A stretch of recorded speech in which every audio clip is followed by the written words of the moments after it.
So consider the reaction where carbon dioxide dissolved in water reacts with hydroxide ion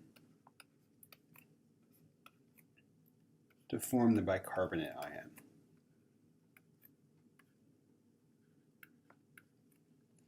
If you've ever wondered why when you're doing a titration with hydroxide ion you have to keep your burette covered, it's because hydroxide solutions react with carbon dioxide in the atmosphere, and this lowers the concentration of hydroxide. So anyway, what's the rate constant?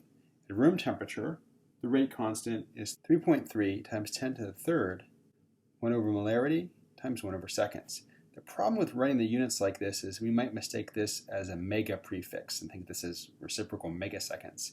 And so this is usually written this way, where we write out molarity as moles per liter and then have our seconds here. So this is a much more common way of writing the units on this rate constant.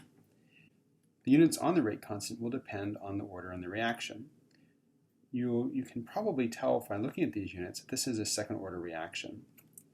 The reaction has a rate law where it's first order in both of the components, carbon dioxide and hydroxide ion.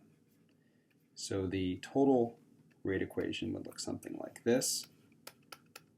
It's first order in hydroxide, first order in carbon dioxide, and then if we have the rate constant, we can find the rate. So notice if we just check our units here, we've got a rate constant, which is reciprocal molarity, reciprocal seconds. We're multiplying that by molarity for our carbon dioxide, and then times molarity for our hydroxide, and we can see that two of these are going to cancel, and we end up with units of molarity per second, which is the units that we always want to get for our reaction rate. Great. So we can see that this unit of rate constant will always be what you have if you have a second order reaction overall. Okay, so let's do a problem.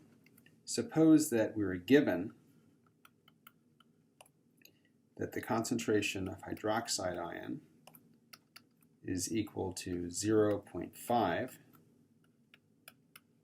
10⁻⁴ molar, and the concentration of carbon dioxide is equal to 1.2 times 10 to the -7 molar, we want to find the initial rate. So of course these concentrations will change over time as the reaction proceeds. So these are initial rates, the initial concentrations, and we're going to find the initial rate. So to do this problem, we just write out our rate equation, and since we're finding the initial rate, we're using the initial concentrations of CO2 and hydroxide. And since it's first order in both, the exponent here is just 1. So we just multiply.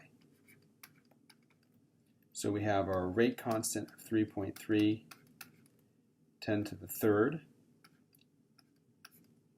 liters per mole per second. And then we have our concentrations, which were 0.5 10⁻⁴ molar. And the other concentration, I'll just wrap that around, was 1.2 10⁻⁷ molar. So the rate of reaction, is 2.0 times 10 to the -8 molarity per second. So that's how you use a rate equation.